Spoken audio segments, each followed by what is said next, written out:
Il est 21 h à Yaoundé et partout en Côte d'Ivoire. Mesdames, Messieurs, bonsoir chez vous. Il nous reste 10 jours pour aller aux élections à la Confédération africaine de football. 4 candidats toujours en lice. L'actualité est donc très riche. Il y a donc des informations qui nous parviennent du Maroc, de la Mauritanie, du Sénégal. Selon le président Gianni Infantino, une formule semblerait intéresser les candidats Motsepe, Senghor, Yaya, mais pour le moment, il y a un silence du côté de l'Ivoirien Jacques Anouma. Les informations indiquent Motsepe, président de la Confédération africaine de football, Augustin Senghor, premier vice-président, Ahmed Yaya, deuxième vice-président, et puis conseiller spécial du président de la Confédération africaine de football, Jacques Bernard Anouma. Si cela est vérifié, alors nous sommes en droit de nous poser cette question. Infantino en Afrique, pourquoi un si long séjour? Pour tenter de répondre à cette question, nous recevons donc sur ce plateau l'équipe de troisième mi-temps. Choix-le demander bonsoir. Bonsoir Sébastien. Merci d'être avec nous. Vous avez un dossier, hein, n'est-ce pas, ce soir. Chéché, bonsoir. Bonsoir. Merci également d'être avec nous. Je vous en prie. Et puis Magoula Diop, bonsoir. Bonsoir Sébastien. Merci d'être avec nous. Et tout de suite, Salif Ouattara, pour sa part, s'intéresse à la visite d'État d'Infantino. Après une visite de 48 heures au Cameroun du 15 au 17 janvier 2021, à l'occasion de l'ouverture du CHAN, Gianni Infantino est revenu ce mois de février sur le continent africain, multipliant les déplacements allant de capitale en capitale. Au total, le patron de la FIFA a visité 11 pays. La Mauritanie le 16 février, le Sénégal le 17 février, la Centrafrique le 18 février, le Rwanda le 19 février, la République démocratique du Congo et le Congo-Brazzaville le 20 février, l'Afrique du Sud le 21 février, le Soudan le 22 février, le Maroc du 23 au 24 février, le Mali le 25 février et le Bénin le 26 février. À chaque déplacement, Gianni Infantino a posé avec les plus hauts responsables de ces pays et réitéré le traditionnel slogan « La FIFA veut aider le football africain à sortir de sa léthargie ». Seul bémol de ce voyage qui s'apparente à une visite d'État, le patron de la FIFA a dû modifier son calendrier en évitant de se rendre en Algérie où il était attendu le 21 et 22 février et en Côte d'Ivoire où il devait atterrir le 26 février. Pourquoi ces deux déplacements ont-ils été annulés à la dernière minute? Pourquoi cette visite d'État de 10 jours tombe au même moment que la campagne électorale à la présidence de la CAF? Une simple coïncidence ou une volonté de faire campagne? Des questions qui déchaînent colère et désapprobation de la presse africaine qui dénonce le lobbying du patron de la FIFA visant à imposer sa vision au moment où les fédérations africaines s'apprêtent à choisir leur futur patron. Que cache cet intérêt nouveau d'Infantino pour les chefs d'État africains? À qui a profité cette grande traversée d'Infantino sur le continent africain? Des tractations sont-elles réellement en cours pour imposer un candidat de la FIFA à la tête de la CAF? À quand un sursaut d'orgueil de la part des dirigeants du football africain? Messieurs de la troisième mi-temps, la parole est à vous. Merci à vous, Salif Ouattara. Je rappelle que nous aurons au téléphone Madi Zongo, journaliste BF1 Burkina Faso. Je rappelle le thème Infantino en Afrique. Pourquoi un si long séjour? Messieurs, nous allons entrer donc dans le vif du sujet. La CAF est-elle devenue un bastion de Infantino? Oui, la CAF est devenue, vous souvenez, l'Afrique est devenue le bastion de Infantino parce qu'il a intérêt à se mettre les 54 pays africains qui élisent le président de la Fédération internationale de football comme président en 2023. Il sait très bien qu'il a des déboires à l'heure actuelle avec la justice suisse dans l'affaire de FIFA Gate. Il risque donc de ne pas avoir de soutien ou assez de soutien en Europe. Donc oui, il se base en Afrique pour pouvoir obtenir les 54 voix. C'est pour lui l'essentiel.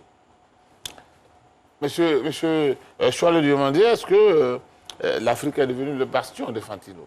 Mais l'Afrique a toujours été le bastion de la FIFA. Ce n'est pas nouveau.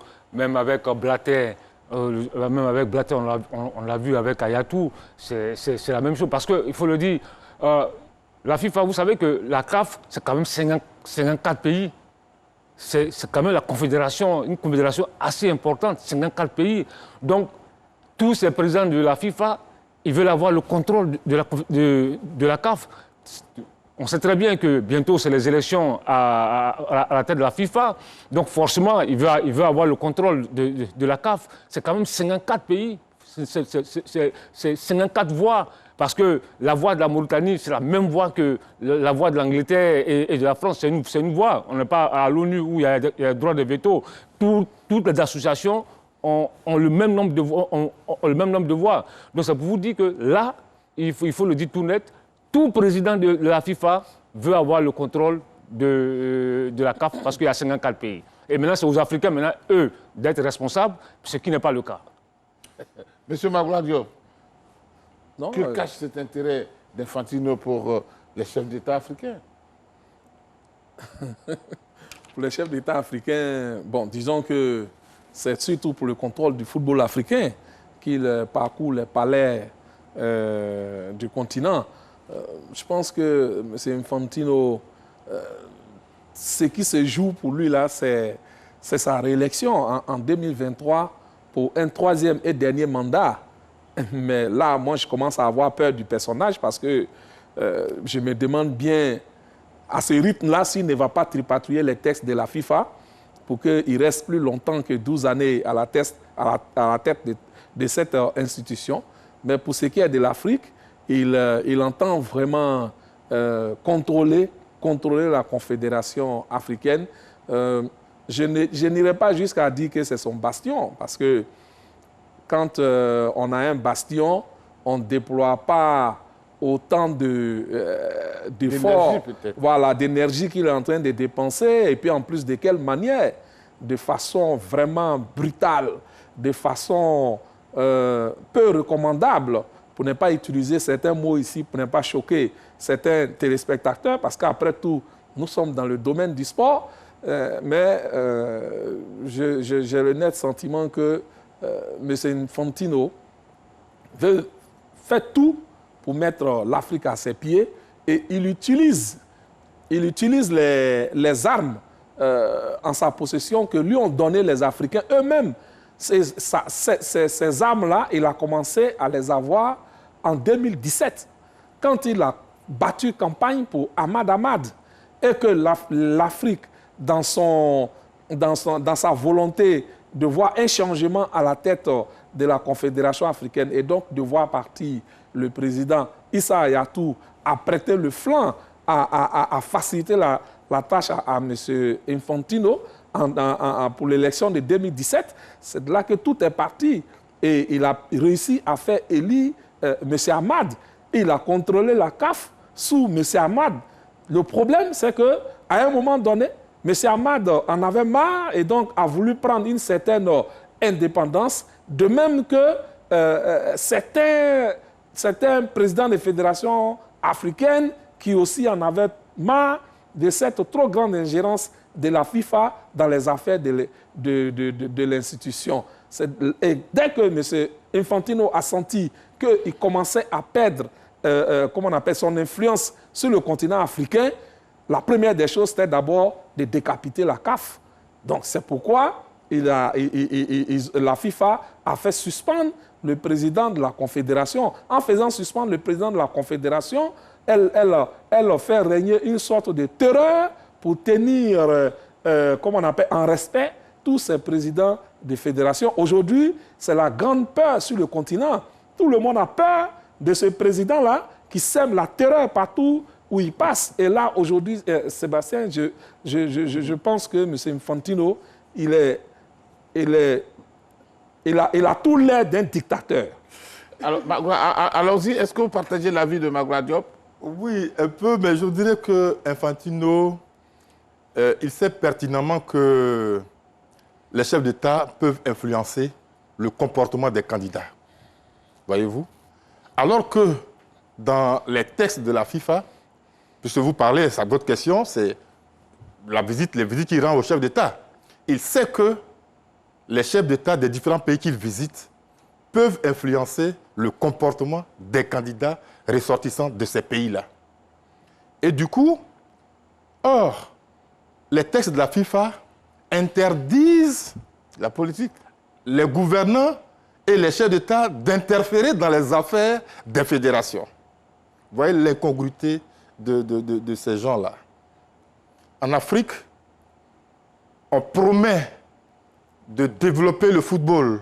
On promet de donner les moyens pour développer le football. Et c'est sous ce charme-là que nos dirigeants tombent pour ne pas assouvir leurs ambitions et se laisser guider par les responsables de la FIFA. Ça ne date pas d'aujourd'hui. On leur promet de construire des terrains parce que aujourd'hui, les Africains sont plus enclins, on a tous des problèmes dans nos pays, on est enclins à construire des hôpitaux, des écoles, que des terrains de football. Si ce ne sont les compétitions africaines qui nous permettent d'avoir ces infrastructures-là. Donc, Infantino profite de ces promesses-là pour faire sa campagne tranquillement. Aujourd'hui, selon les informations, partout où il est passé, tout le monde est d'accord que les élections prochaines, on va vers une candidature unique. Voilà, nous en parlerons peut-être en profondeur. Oui. Nous en parlons certainement en profondeur tout à l'heure. Mais voilà ce que je peux dire concernant les visites inopinées, enfin les visites qu'il rend au chef d'État. Allez-y. Oui, en fait, le schéma qui se dessine actuellement ressemble au schéma de 2017. Parce que tout a commencé dans la partie est de l'Afrique, avec le COSAFA, où Infantino, il y a eu une réunion, je ne sais pas c'était dans quel pays, mais c'était à l'est de l'Afrique. C'est là-bas que la machine a été lancée pour déstabiliser le président Yatou. Et là, c'est le même schéma, c'est le même schéma qui se présente. C'est là que souvent, vous voyez, quand je vois souvent on attaque Infantino, je ne le défends pas. Mais moi, mon problème, ce n'est pas Infantino. Ce sont nos dirigeants africains eux-mêmes. Ce sont nos dirigeants. Parce que ce qui se présente, on nous dit, il y a eu une réunion, peut-être qu'on va en parler tout à l'heure, on dit qu'il y a eu une réunion au Maroc. Infantino fait des propositions, il décide ça. Mais ils sont obligés de le suivre? Ils ne sont pas obligés de le suivre. Quand même, c'est la démocratie. Il ne peut pas lui seul imposer sa vision aux dirigeants africains. Mais comme ces dirigeants, nos fédérations sont faibles, ces fédérations-là n'ont pas de moyens.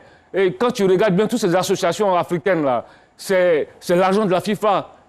Les fonds de développement viennent de la FIFA. Les secrétaires exécutifs sont payés par la FIFA. Le fonctionnement de certaines associations sont financés par la FIFA. Donc on a en face des fédérations faibles et qui, aujourd'hui, ont du mal à résister à la FIFA. Oui, mais Sébastien, par rapport à ce que Charlotte est en train de dire, la FIFA, c'est 211 associations membres. Et le président, la FIFA est une association. Et le président de cette association-là, c'est Gianni Infantino. Donc, après tout, c'est leur patron. C'est le patron de tous ces présidents de fédérations-là. Donc, si c'est le patron de ces présidents de oui, fédération, mais donc, justement... Donc, on va le laisser faire ce qu'il veut. Mais c'est ça. C'est le patron. Mais c'est pourquoi, justement, c'est trop facile de le dédouaner. Parce qu'il est à la tête d'une institution. Il doit donner l'exemple. Mais M. Infantino ne promeut pas du tout la démocratie. Pour un Européen, je suis vraiment étonné. Peut-être qu'il s'est trompé de continent. Parce que voici un président d'association qui ne promeut nullement la démocratie. C'est quelqu'un qui est pour disons même, je dirais le parti unique. Parce que tout, depuis qu'il est venu, qu'il a été élu en 2016, il ne fait que déployer de l'énergie pour qu'il y ait des candidatures uniques dans toutes les élections et qu'on assiste à des élections par acclamation, comme lui-même il a réussi à le faire en 2019. Il n'aime pas les élections, en fait. Il n'aime pas, et je peux comprendre cela, parce que sa victoire en 2016 n'a pas été facile face à Cheikh Salman Al-Khalifa. Ça n'a pas été facile. Donc, M. Infantino n'est pas démocrate, en fait, dans l'âme. S'il était démocrate dans l'âme, il aurait laissé le jeu démocratique se jouer tranquillement en Afrique. Laisser les Africains disposer d'eux-mêmes. Mais voici qu'après tout, étant le président de cette puissante institution très riche qu'est la FIFA, il utilise son influence, il utilise sa puissance financière et même sa puissance géopolitique pour pouvoir imposer ses désirata aux associations membres africaines. C'est trop facile de dédouaner M. Infantino. Il brime les associations nationales africaines. Évidemment, quand le patron vous brime, pour lui faire face, il faut avoir une force qui ait la même capacité. Mais est-ce qu'aujourd'hui, nos fédérations africaines ont cette force-là de s'opposer à M. Infantino? Pour le moment, ce n'est pas le cas. Voilà pourquoi il impose sa force sur le continent africain. D'accord. Choualo, avant de vous écouter, je rappelle à Ben Boka que Madou Zango, à tout moment, il peut intervenir. Allez-y pour... Oui, mais justement, quand j'écoute Magloire, c'est... En fait, peut-être que tu me rejoins, mais tu dis autre chose. Parce que ce que je suis en train de dire, j'ai dit que, pour moi, il est inconcevable. Parce que ce qu'il fait en Afrique, il ne peut pas le faire à l'UEFA ou dans d'autres conférences. Ce n'est pas possible. Parce que là-bas c'est des fédérations très fortes. Mais ici, si les Africains se laissent imposer, dicter la loi d'Infantino, mais il ne faut pas en vouloir à Infantino. Il ne faut pas en vouloir à Infantino. Il faut plutôt chercher le problème. Le problème, ce sont nous-mêmes. Parce que regarde ce qui se passe un peu. On a une semaine. Non, mais j'arrive. Non, mais justement, ce que je suis en train de dire. Écoute-moi. Non, laisse-moi terminer. C'est un loup qui est en train de manger les agneaux. Laisse-moi terminer. On est à une semaine. On a à 10 jours. À 10 jours d'une élection assez importante. Et voilà. Un monsieur qui se lève, qui réunit les candidats et qui essaie de faire des arrangements, tout ça. Mais où est la démocratie dans tout ça? Où est la démocratie? C'est parce que ceux qui sont allés s'asseoir, qui sont allés l'écouter à cette réunion, mais ils ont trouvé une porte qui était ouverte et le monsieur, il fait ce qu'il veut. Sinon, c'est inadmissible. Il ne peut pas le faire à l'UEFA, il ne peut pas le faire ailleurs. Ce n'est pas possible. C'est parce que nous, Africains, on ne prend pas nos responsabilités, ce que je te fais comprendre. Voilà. Tu ne peux pas prendre ta responsabilité face à quelqu'un. Allez-y, votre réaction, allez-y. Nelson Mandela a dit, tout ce qui est fait pour moi, sans moi, est contre moi. Quand Gianni Infantino prend les candidats pour les mettre dans une chambre au Maroc, et leur demander de parler d'une seule voix, à l'insu des électeurs du candidat à la présidence, des candidats à la présidence, c'est jouer de malice et manœuvrer. Et ça, c'est intolérable. Les présidents, les candidats qui sont allés l'écouter, ils n'ont rien compris. Vous avez rappelé tout à l'heure que certains d'entre eux ont accepté ces propositions. Vice-présidence, conseiller et je ne sais quoi. Ils pensent que pour eux, c'est une façon de rentrer dans l'histoire. Or, ils sont en train de rentrer dans l'histoire à reculons. Parce que je veux vous dire, comment un footballeur qui a pour ambition de décrocher le ballon d'or, d'être le meilleur buteur d'une saison, peut-il choisir d'aller être remplaçant dans une autre équipe où il n'est même pas sûr de jouer toute la saison? Soit il est débile, soit il est malhonnête, ou il manque d'ambition. C'est ça qui est en train d'arriver à ces personnes-là. Des gens sur qui l'Afrique compte. Aujourd'hui, on ne parle même plus de programme. On ne parle plus de programme. on parle d'un consensus. Mais c'est ahurissant, c'est dangereux. Ils n'ont pas vu ce qui s'est passé avec Ahmad Ahmad, ces Africains-là. Je crois qu'ils ont oublié. Ils ont oublié. Sitôt. Ils ont oublié. Eh bien, ils ont la mémoire courte. Madi Zongo, bonsoir. Bonsoir Sébastien. Alors, Madi Zongo, vous êtes en direct avec nous pour parler donc des élections à la Confédération africaine de football. Il semblerait qu'il y ait eu un consensus et que déjà des postes ont été proposés. Est-ce que vous ne pensez pas que la FIFA s'ingère trop dans la Confédération africaine de football? Oui, mais Sébastien, la réponse se trouve dans la question. Parce que si Ahmad Ahmad, j'entendais le premier intervenant parler du cas d'Ahmad Ahmad, mais il y a longtemps que la Confédération africaine de football est sous tutelle de la FIFA. Moi, je pense que c'est depuis cette affaire que ça se passe. Parce que, sous prétexte qu'ils viennent du continent africain, l'Afrique est devenue, excusez-moi du terme, du détail électoral pour les présidents de la FIFA. Et ce que Infantino a fait, est en train de faire pardon dans le même sens, parce qu'il faut préparer la réélection. Et quand vous parlez, quand je disais tout de suite, et vous devez me confirmer, qu'il y a un consensus autour des candidats demandant un peu ceci, un peu cela, mais si c'est comme ça, aucun de ces Ahmad et Infantino ne l'est à la tête de la Confédération africaine de football, parce que là, ça ne sert absolument rien de parler encore d'élection.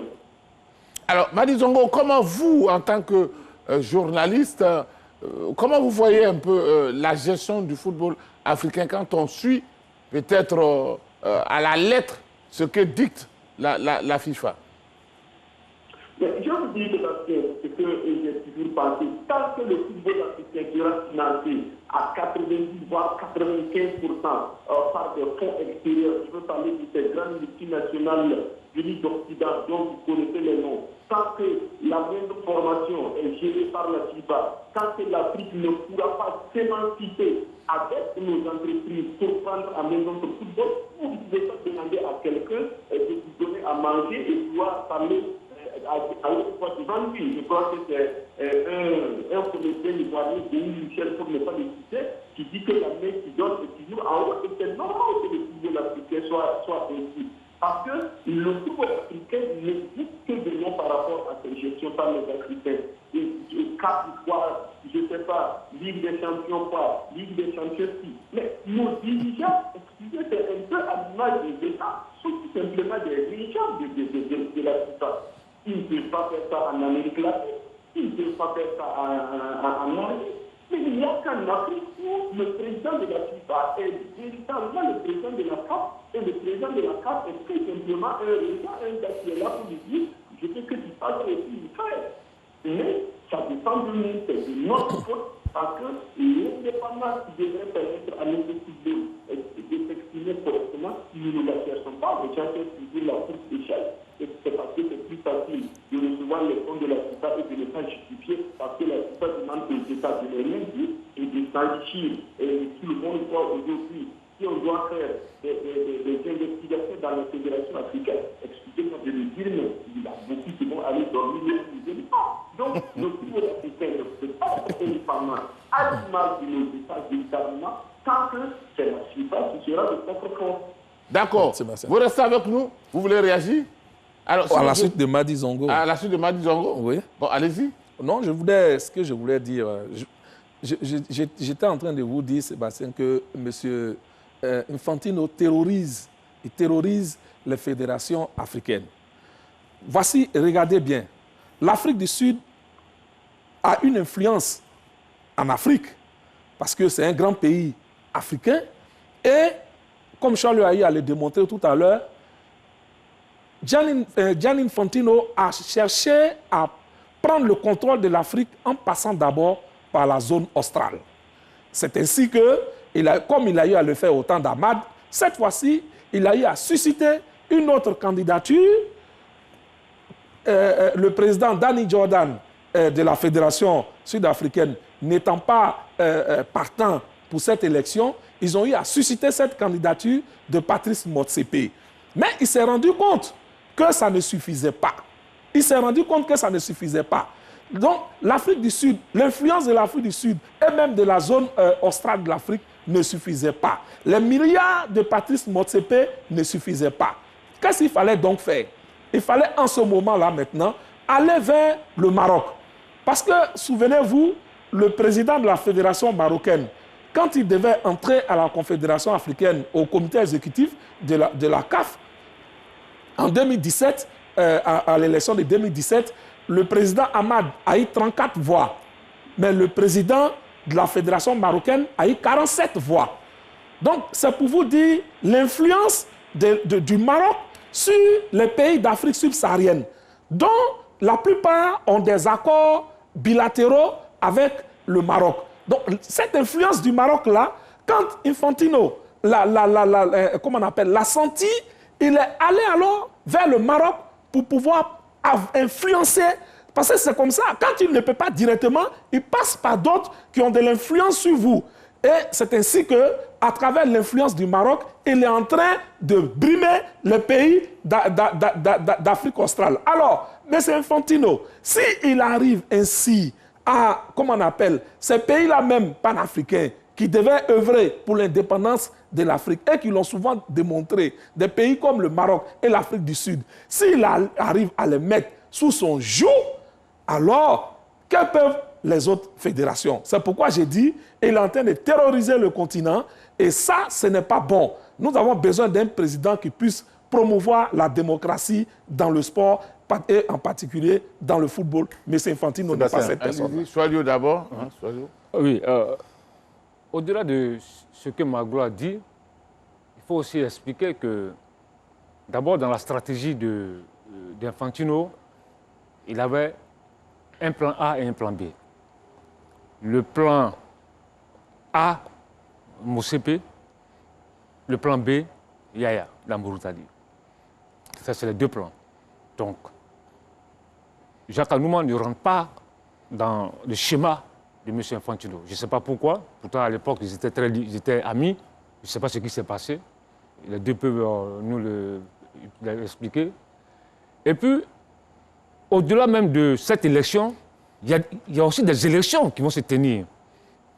Les élections au niveau du comité exécutif de la CAF. Donc, il y a des alliances qui se jouent. Il y a des candidats, il y a des présidents de fédérations qui sont candidats. Il y a aussi l'élection des représentants africains au comité exécutif de la FIFA. Tout ça le 12 mars. Donc vous voyez déjà les enjeux. C'est-à-dire, je donne un exemple, le Guinéen qui est candidat à un poste au comité exécutif de la FIFA, il fait des calculs, il se dit, attention, si je vais du côté d'Infantino, je peux avoir la chance d'être élu au comité exécutif de la FIFA ou de la CAF. Donc il y a beaucoup d'enjeux. Il y a beaucoup d'enjeux. Donc au-delà de tout ça, il y a aussi des élections qui vont se jouer. Donc il faut tenir compte de ça. Oui, ce que je voudrais dire, Sébastien, Maglo a parlé tout à l'heure de la puissance de l'Afrique du Sud. Je voudrais simplement dire qu'aucun candidat de l'Afrique australe ne peut gagner les élections à la présidence de la CAF sans le soutien de la FIFA ou autre. Parce qu'en face, il y a les blocs du Maghreb, de l'Afrique de l'Ouest, de l'Afrique du Centre. Ils sont les plus nombreux. Demandez à Danny Jordan, quand il a tenté d'être candidat, il n'a pas pu, il a regardé autour. Il avait le soutien du cause AFA, mais ils sont 14, face à tous ces blocs que je viens de citer. La réalité du terrain l'a obligé à se retirer.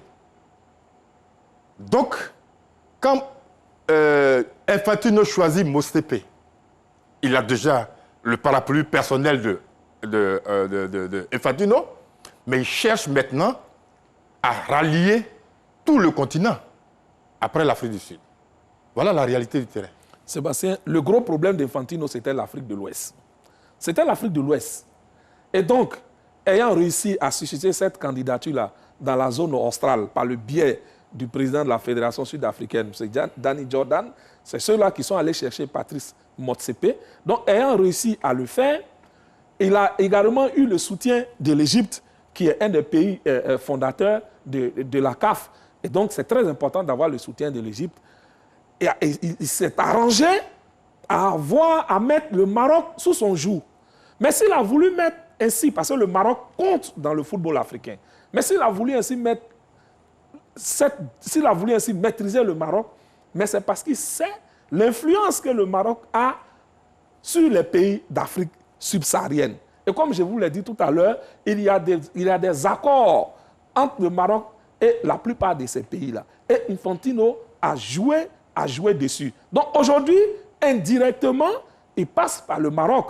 Et aujourd'hui, les coups de fil qui se donnent en Afrique sont donnés par les autorités marocaines. Voilà le problème. Donc ce n'est plus Infantino. Quand on me dit que c'est parce qu'Infantino a parcouru les palais, je ne suis pas sûr que ça ait donné les résultats escomptés par lui. Mais par contre, il a dû se rendre compte qu'il fallait utiliser cette influence du Maroc-là pour pouvoir aboutir à ses fins. Et c'est ce qu'il est en train de faire. Magloire, tu doutes de quoi? Pourquoi tu hésites à dire que son passage dans les pays africains a eu une influence sur... Aujourd'hui, on voit clairement que le président de la Fédération sénégalaise de football, Senghor, ne veut plus être candidat. Après le passage d'Infantino à Dakar, après avoir rencontré le président Macky Sall, oui ou non? Voilà. Et c'est comme ça partout où il est passé. Il n'a peut-être pas rencontré le président de la République de Côte d'Ivoire. C'est pour ça que nous sommes dans l'attente de la décision du président Jacques Anouma. On ne sait jamais. Mais aujourd'hui, voilà. ceux qui entrent en contact avec les autorités ivoiriennes aujourd'hui, ce n'est pas Infantino et son équipe. Mais c'est plutôt les autorités marocaines qui sont aujourd'hui en train d'utiliser... Puisqu'il n'est pas venu directement en Côte d'Ivoire, puisqu'il n'est pas venu directement en Côte d'Ivoire, il utilise d'autres voies. Mais c'est pareil, c'est pourquoi j'ai dit qu'il... Oui, mais il terrorise. Mais justement, pourquoi j'ai dit qu'il terrorise? Comment Infantino a réussi à mettre le Maroc sous son joug? C'est ça, c'est la question que je me pose jusqu'à présent. Mais parce qu'il sait que le Maghreb est un bloc fait partie de ce bloc. Comment il a réussi? Il y a un enjeu. Peut-être qu'il détient un dossier sur le président de la Fédération marocaine. L'organisation qui va jouer. Moi, je pense qu'au-delà du Maroc, quand tu regardes bien, il a tous les gros. Il a l'Afrique du Sud, il a le Nigeria, il a l'Égypte, il a récupéré le Sénégal. Même on nous parle du Bénin, du Mali. Il était au Congo. Tout ça. Monsieur, donc moi je pense qu'il a récupéré tout le monde. Je reviens à vous tout de suite. Madi Zongo, vous êtes avec nous, hein? Alors, oui. S'il vous plaît, Sébastien. Oui, allez-y. Oui, alors oui, ce que je voudrais dire, au début, on avait parlé d'un lien, d'une solidarité ouest africaine pour cette élection, parce que l'Afrique de l'Ouest n'a jamais dirigé la CAF, et il semblerait qu'il devrait avoir une entente entre M. Anouma, M. Yaya et M. Senghor pour trouver un candidat. Comment se fait-il que cette alliance a volé en éclats et tout le monde est en train de chacun va de son côté? Moi, je sais qu'à Ouagadougou, ici, il y a seulement 2 jours, le ministre sénégalais du sport est venu voir le président Rochmar Christian Kaboré pour plaider la cause de Senghor. Et là où peut-être je voudrais appuyer le premier intervenant, c'est que M. Senghor n'a même pas pu bon de faire le déplacement de Ouagadougou. Il n'est pas venu. Tout comme quand le ministre ivoirien venait pour voir le président Kaboré. Et aujourd'hui, je sais que M. Jacques Anouma est de passage à Ouagadougou. Et aussi, curieux que cela puisse paraître, il a choisi de ne pas rencontrer les médias. Il est venu discrètement pour voir le président de la fédération, M. Lagarde Banquet, et peut-être le ministre des Sports, et il est reparti. Ça pose la question des ambitions même de ces candidats par rapport même à leur élection. Mais bon, M. Anouma, personnellement, je suis battu des pieds et des mains pour l'avoir pour notre chaîne. Et M. Senghor, c'est la même chose. Mais aucun n'a pu faire campagne. C'est comme si ils étaient des candidats de façade, comme si véritablement l'élection ne les intéressait pas. Est-ce que M. Infantino est-ce que l'intervention d'Infantino a fait son effet et tout simplement on est en train de faire l'après-midi pour donner la victoire à Motsepe le 10 mars prochain? Moi, j'ai tout l'air parce que je ne vois plus d'ambition de la part de ces 3 candidats ouest-africains, que ce soit M. Yaya, M. Anouma ou M. Senghor.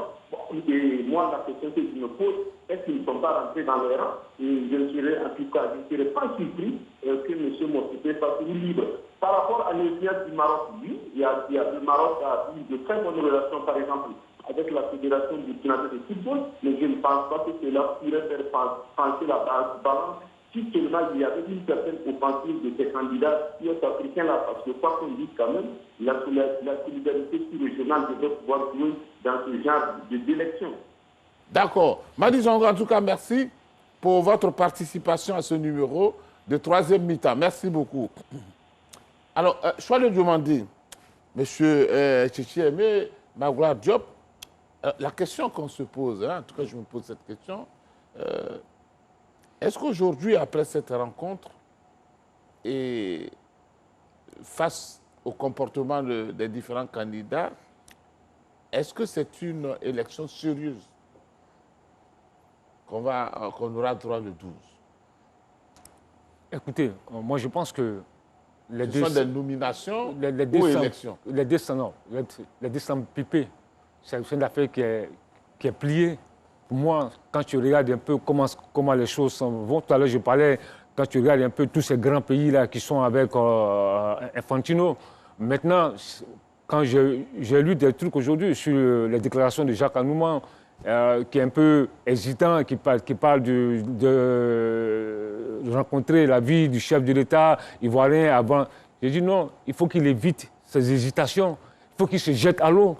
Il n'a pas, parce qu'il a déjà le soutien de l'État de Côte d'Ivoire. Quoi qu'on dise, quand l'État de Côte d'Ivoire déploie toutes ces stratégies diplomatiques, quand l'État de Côte d'Ivoire déploie tous ces hommes pour te soutenir, va jusqu'au bout.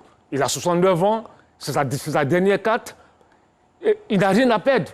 Il n'a rien à perdre. Qu'il parte jusqu'au bout. Parce que Senghor, Maître Augustin Senghor du Sénégal, vous savez qu'il est jeune.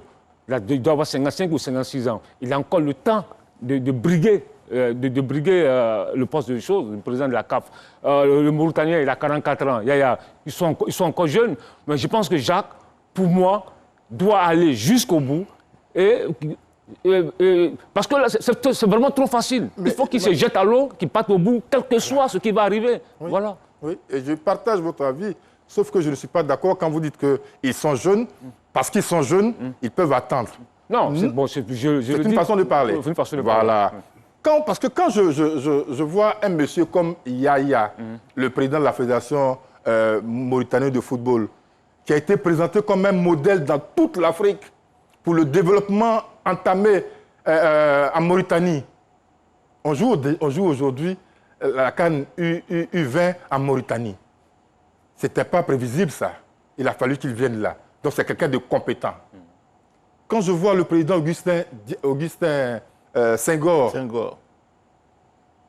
un jeune cadre dynamique, honnête et travailleur, quand je vois tous ces gens-là, quand j'ajoute le président Jacques Anouma, pour qui je pensais que lui, il était prêt pour faire le grand saut. Mais on se pose beaucoup de questions. Et ça, je ne peux pas. Il me donne l'image de ces anciens esclaves libérés par leur patron. Ils ont été tellement brimés, tellement maltraités dans la maison, que même quand on leur donne leur liberté, pour s'émanciper, ils refusent. Ils vont jusqu'à pas de la porte et ils retournent dans la maison. C'est ça qui se passe là. Ils n'ont pas tellement conscience de leur capacité. Et moi, ça me fait mal. Je suis triste pour l'Afrique. Ouais, bon, écoutez, Sébastien, oui, je pense que M. Infantino a réussi à créer la zizanie sur le continent africain. Là, aujourd'hui même, le comité d'urgence de la Fédération sénégalaise a validé ce qu'on appelle maintenant le protocole de Rabat. Ça veut dire que le Sénégal s'est couché. La Mauritanie a été la première à se coucher. Donc, pour le moment, c'est la Côte d'Ivoire qui essaie de faire un peu de la résistance. Bon, actuellement, tous les regards sont tournés vers le président de la République, M. Alassane Ouattara, et puisque M. Anouma lui-même l'a dit, c'est qu'il suivra les instructions du président de la République. Si le président lui dit d'aller jusqu'au bout, il ira jusqu'au bout. Mais si le président lui dit de se coucher, il se couchera aussi. Donc, voici où nous en sommes. Et donc, on attend ce que notre président va dire.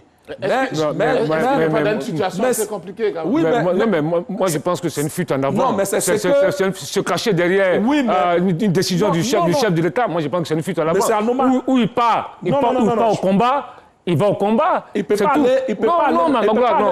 C'est trop facile. Mais Charles, il ne peut pas aller la tête baissée. Non, il ne va pas la tête baissée. Il va pas la tête baissée. Que sa candidature est une candidature ivoirienne. On ne dit pas non. Voilà. On dit pas non. Dès l'instant où c'est une candidature ivoirienne, il ne peut pas se la jouer solo.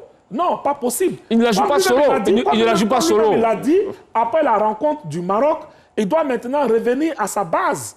Si les Ivoiriens, ceux même qui soutiennent sa candidature, lui disent d'aller jusqu'au bout, c'est ce qu'il a dit. Lui-même, Jacques même devrait savoir.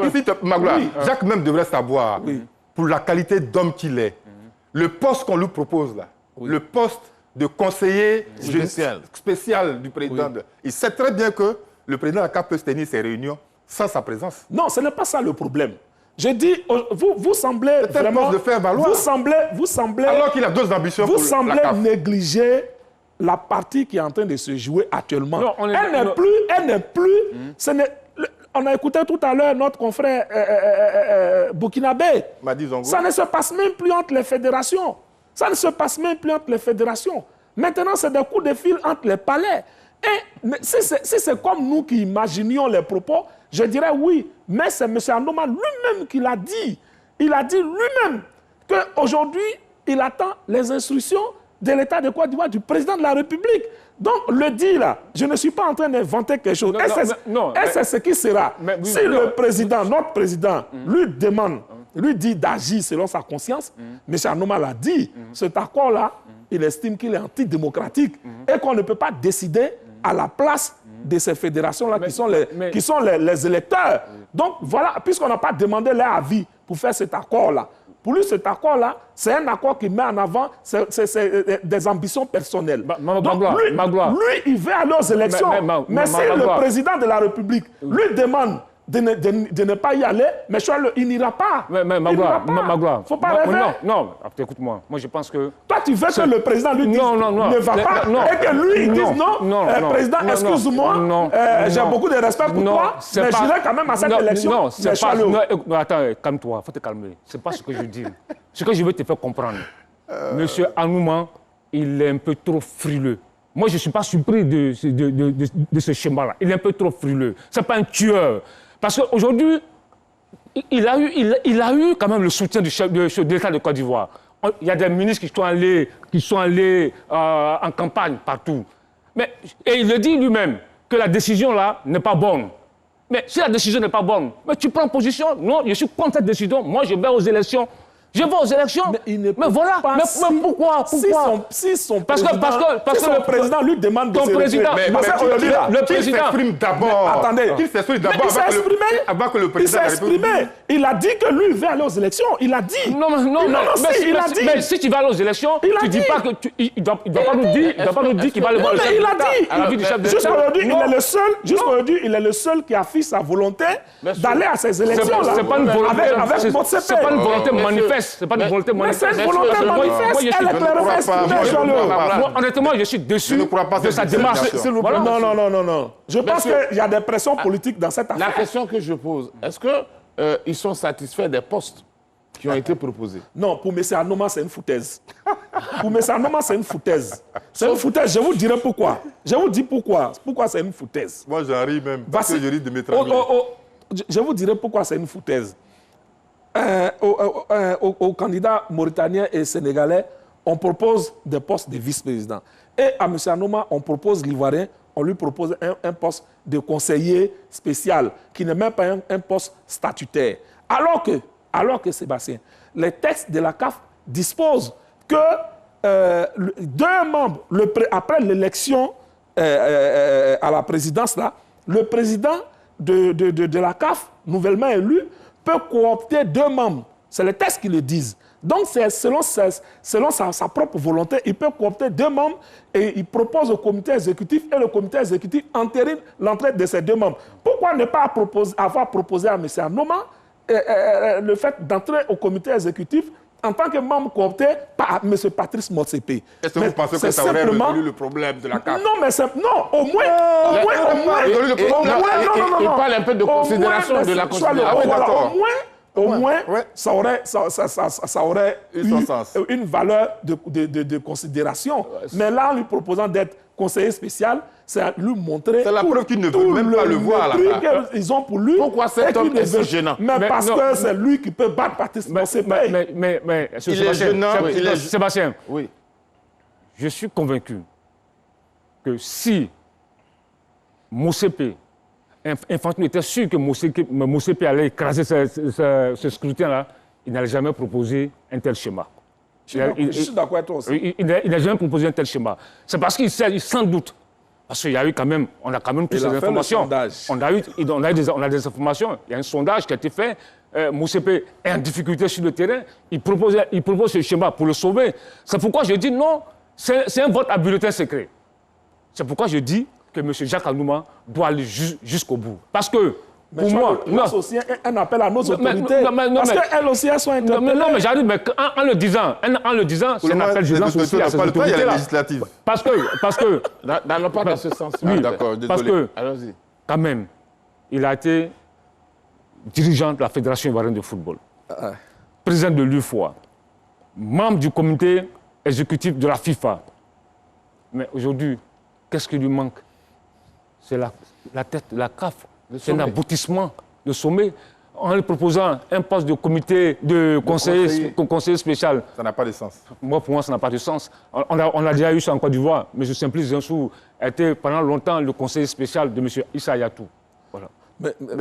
Voilà. Sébastien, oui. La question que je me pose, moi, c'est que vient faire la 10e fortune africaine dans une affaire de football? Motsepe, c'est un milliardaire, multimilliardaire, selon les informations que nous avons. Ah, mais il est président du club. Il est président du club.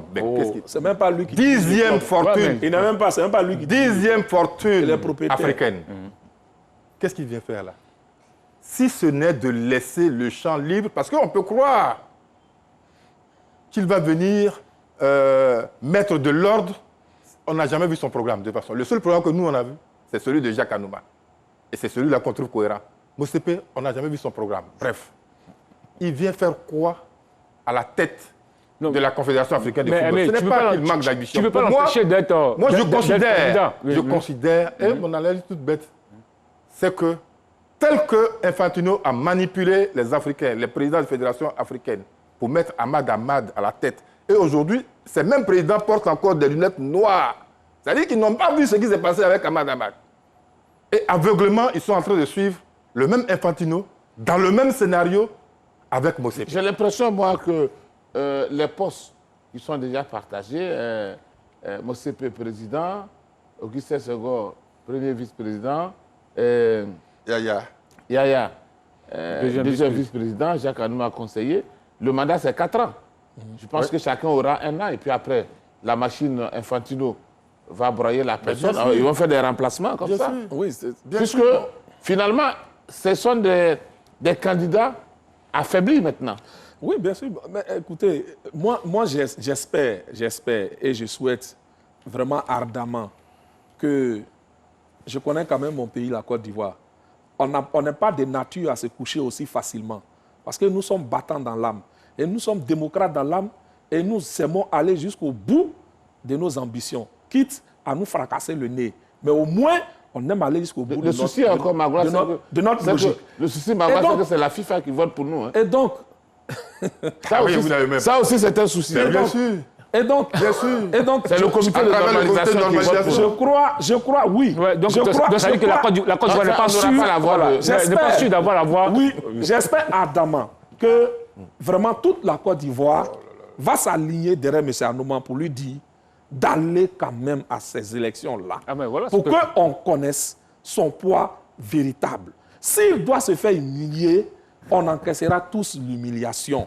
Mais se coucher comme ça à plat ventre dans ce schéma actuel-là, mais c'est déshonorant. C'est Bah, déshonorant. Et je ne souhaite pas vraiment que la Côte d'Ivoire entre dans ce compromis-là qui frise la compromission. Donc, Magloire, tu me c'est sa conclusion à lui. Magloire, tu me rejoins.